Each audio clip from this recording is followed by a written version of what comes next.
দর্শক সবাইকে আমন্ত্রণ জানাচ্ছি ইসলামী ব্যাংক পিএলসি ওয়ার্ল্ড নিউজ টুডেতে। আপনাদের সঙ্গে আছি আমি নাজিয়া কোনা। আর শুরুতেই জানিয়ে দিচ্ছি আজকের শিরোনাম। দর্শক এতক্ষণ শিরোনাম শুনছিলেন, এবার জানাবো পুরো খবর।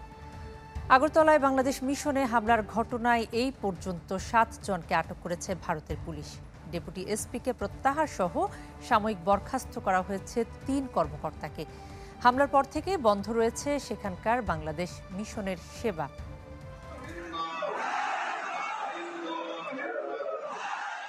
বাংলাদেশের সাম্প্রতিক কিছু ঘটনাকে পুঁজি করে কয়েক মাস ধরেই সীমান্তের ওপারে সক্রিয় ভারতের উগ্রবাদী বিভিন্ন রাজনৈতিক গোষ্ঠী।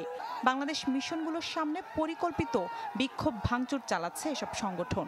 লাগাতার মিছিল চলছে পশ্চিমবঙ্গ ও ত্রিপুরাতে।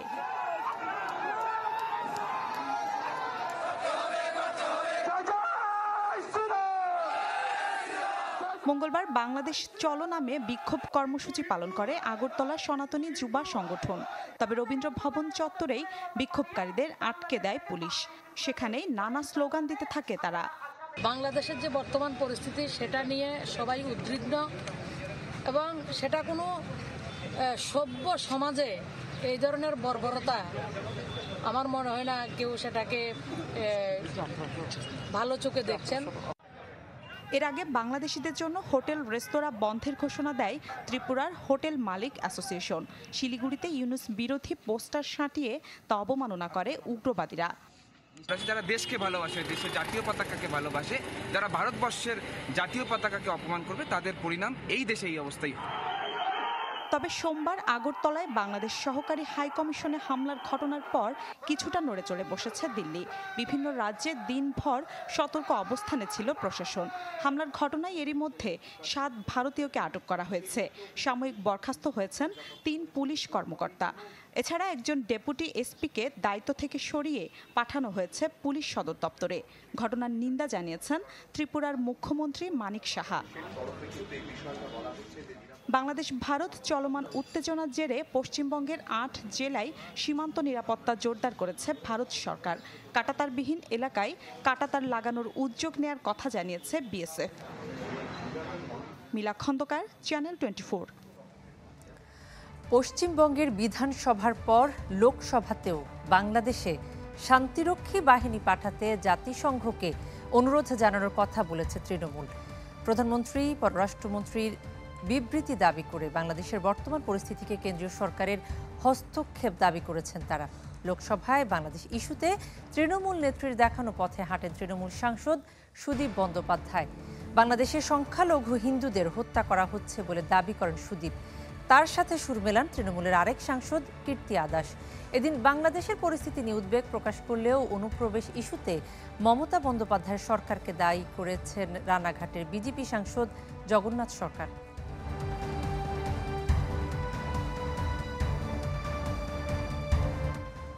দর্শক, এ বিষয়ে আরও জানাতে আমাদের সঙ্গে যুক্ত হচ্ছেন শুভজিৎ পুততুণ্ড। শুভজিৎ, এই যে বাংলাদেশের ইস্যুতে আমরা দেখছি যে তৃণমূল বিজেপি একে অপরকে দোষারোপ করছেন এবং কোনো তথ্য প্রমাণ ছাড়াই তারা সংসদে বলছেন যে এখানে সংখ্যালঘুদের উপরে নির্যাতন হচ্ছে। এই বিষয়গুলোকে সেখানকার যারা সিভিল সোসাইটির লোকজন আছে তারা কিভাবে দেখছে?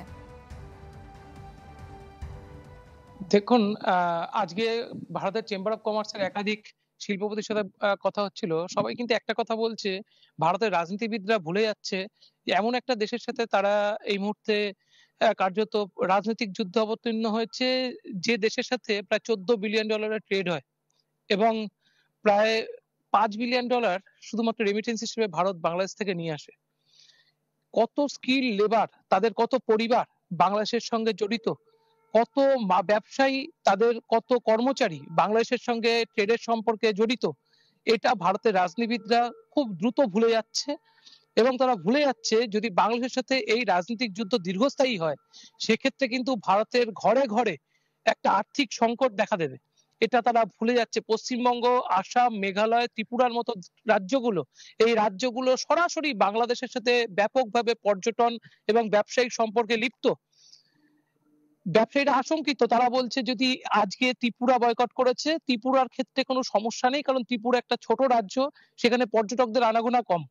যেসব এখন হাসপাতাল বা যেসব পশ্চিমবঙ্গের যেসব জায়গায় যেসব জেলা শহরগুলো এখনো বয়কটের ডাক দিচ্ছে, এইসব এলাকা বাংলাদেশের সাথে সেই রকম ট্রেড রিলেশন খুব বড় নয়। ফলে তারা তাদের ক্ষেত্রে এই মুহূর্তে যে বয়কট যে খেলা, তার যে এই মুহূর্তে গরম মনন, সেখানে তারা সবাই হাত সেঁকতে নেমেছে, কারণ তারা সেরকমভাবে ব্যবসায়িক ভাবে বেনিফিট নয়। তারা বলছে যেখানে ব্যবসা নেই সেখানে বয়কটের ডাক আসছে, কিন্তু যেখানে ব্যবসা আছে সেখানে চিন্তা করতে হবে ভারত সরকারকে। ভারত সরকারের যখন একটা রাজ্য সরকার, গতকাল মমতা বন্দ্যোপাধ্যায় তিনি বিধানসভায় বলেছেন যে সেখানে জাতিসংঘের স্থায়ী মিশনে জাতিসংঘ থেকে শান্তি বাহিনী পাঠানো হোক, সেখানে নজরদারি টিম পাঠানো হোক, প্রধানমন্ত্রীর বিবৃতি চাইছে। আজকে তার দলের যখন সংসদ সদস্যরা তারা ভারতের পার্লামেন্টে গিয়ে কথা বলছে, তখন কিন্তু সারা বিশ্বের নজর সেখানে গিয়ে পড়ছে। বাংলাদেশকে হিউমিলিয়েশনের মুখোমুখি হতে হচ্ছে গোটা বিশ্বের সামনে। ফলে বাংলাদেশ এর জবাব চাইবে, এবং বাংলাদেশ যখন এর জবাব চাইবে তখন ভারত সরকারকে এর প্রকৃত জবাব তৈরি করে রাখতে হবে। আর না হলে কূটনৈতিক সম্পর্কের যে অবনতি, যে প্যারাগ্রাফ, যে গ্রাফ দিনে দিনে নামছে, এই গ্রাফ কিন্তু আরো বেশি নামবে। আজ দিনভর যেভাবে আজকেও আন্দোলন চলেছে, আজ দিনভর যেভাবে বিভিন্ন সেক্টর থেকে বয়কটের ডাক উঠেছে, এটাকে ভারতের ব্যবসায়ীরা খুব ভালোভাবে নিচ্ছে না, এবং তারা বলছে, তারা আশঙ্কা প্রকাশ করছে, তারা বারবার বলছে তারা আশঙ্কা প্রকাশ করছে এই সম্পর্কে গ্রাফ তারা চাইছে যেভাবে হোক। দুদেশের সরকার প্রধান, উপদেষ্টা সরকারের কাছে তারা আবেদন জানিয়েছে বাংলাদেশের, যে যেভাবে হোক তারা মিউচুয়ালি আন্ডারস্ট্যান্ডিং এর মাধ্যমে যেভাবে হোক এই যে সম্পর্কের অবনতি, সেটা যেন যেভাবে হোক তারা যেন রোধ করে। কনা, আপনার সাথে একই মত। আসলে আমরা চাই যে দুদেশের যে কূটনৈতিক সম্পর্ক সেটা যেন আরো সৌহার্দ্যপূর্ণ হয়। শুভজিৎ, আপনাকে ধন্যবাদ আমাদের সঙ্গে যুক্ত হওয়ার জন্য। দর্শক, শুভজিৎ পুততুণ্ড আমাদের সঙ্গে যুক্ত হয়েছেন কলকাতা থেকে। সারা বিশ্বে ভুয়া তথ্য ছড়ানোর শীর্ষে ভারত, এমন তথ্য এসেছে জার্মান ভিত্তিক জরিপ সংস্থা স্ট্যাটিস্টার সূচকে। গেল জানুয়ারিতে পরিসংখ্যানে এই তথ্য কিন্তু উঠে এসেছে। এছাড়া সম্প্রতি আরটি ইন্ডিয়া নামে একটি গণমাধ্যম তাদের এক্স হ্যান্ডেলে একটি ভিডিও পোস্ট করে দাবি করে বাংলাদেশে মন্দির ভাঙা দৃশ্য এটি, কিন্তু পরে জানা যায় ঘটনাটি বাংলাদেশেরই নয়, বরং পশ্চিমবঙ্গের বর্ধমানের একটি কালী মন্দিরের। ভারতীয় চ্যানেল রিপাবলিক বাংলা এক পোস্টে জানায় দেশটির সব গণমাধ্যমের সম্প্রচার বন্ধ করেছে বাংলাদেশ, যদিও বাস্তবে এর কোনো ভিত্তি নেই। ইসলামী ব্যাংক পিএলসি ওয়ার্ল্ড নিউজ টুডেতে একটা বিরতি নিচ্ছি, একটু পরেই ফিরছি, সঙ্গেই থাকুন।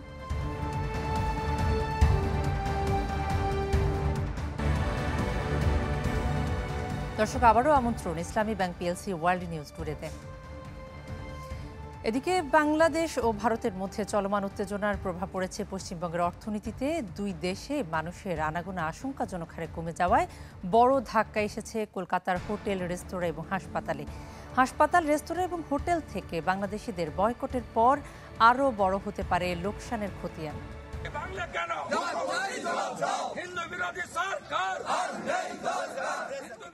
পশ্চিমবঙ্গ ও ত্রিপুরায় একের পর এক বয়কটের মুখে বাংলাদেশিরা। সবশেষ ত্রিপুরায় বাংলাদেশিদের জন্য বন্ধ হলো হোটেল ও রেস্তোরাঁ। বলা হয় চলমান উত্তেজনা না কমা পর্যন্ত সাময়িকভাবে বাংলাদেশিদের কাছ থেকে কোনো বুকিং নেবে না স্থানীয় হোটেল মালিকরা। দরজায় লাগানো হবে বাংলাদেশিদের প্রবেশাধিকার নিষিদ্ধের স্টিকার।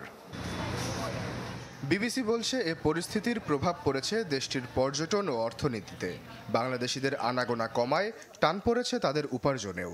মার্কুই স্ট্রিট, সাদার স্ট্রিটের হোটেলগুলোয় বুকিং 70 থেকে 80% থাকলেও এখন তা কমে 30% ঠেকেছে। এছাড়া নিউ মার্কেট এলাকার খাবারের দোকানগুলোয় গড়ে বিক্রি কমেছে 65 থেকে 70%। টাইমস অফ ইন্ডিয়া বলছে দুই দেশে মানুষের আনাগোনা কমায় এই রুটে ফ্লাইটের সংখ্যা কমিয়ে দিয়েছে এয়ারলাইন্সগুলো। 5 আগস্ট রাজনীতির পালাবদলের পর ভারতের ভিসা কড়াকড়ির পর থেকেই দেশটিতে কমে যায় বাংলাদেশিদের আনাগোনা। আশ্বাস চৌধুরী, চ্যানেল 24। দক্ষিণ কোরিয়ায় জরুরি ভিত্তিতে সামরিক আইন জারি করেছেন দেশটির প্রেসিডেন্ট ইয়ন সুক ইয়োল। টেলিভিশনে জাতির উদ্দেশ্যে দেয়া এক ভাষণে তিনি ঘোষণা দেন, জানান কমিউনিস্ট বাহিনীর হাত থেকে দেশকে রক্ষা করতে এ পদক্ষেপ নেওয়া হয়েছে। রাষ্ট্রবিরোধী শক্তি নির্মূলে জরুরি ভিত্তিতে সামরিক আইন জারির কথা জানান সুই ইউল। তবে এরপর কী ধরনের পদক্ষেপ নেওয়া হবে তা জানাননি। এই ঘোষণার পরই জরুরি বৈঠকের আহ্বান করেছেন বিরোধী ডেমোক্রেটিক পার্টি। 2022 সালে প্রেসিডেন্ট হিসেবে দায়িত্ব নেওয়ার পর থেকেই বিরোধী নিয়ন্ত্রিত সংসদের সঙ্গে মতবিরোধ চলছে ইয়নের।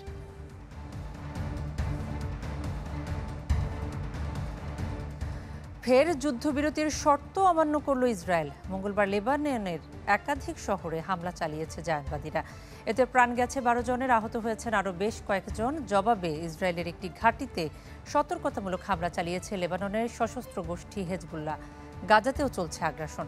মধ্য গাজায় একটু ব্যস্ত বাজারে ফিলিস্তিনিদের উপর হামলা চালায় আইডিএফ।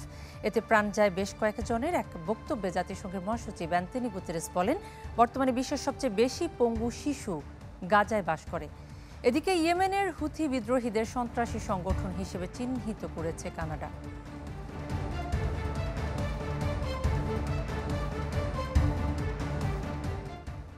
ইসলামী ব্যাংক পিএলসি ওয়ার্ল্ড নিউজ টুডেতে নিচ্ছে আরও একটি বিরতি, সঙ্গেই থাকুন।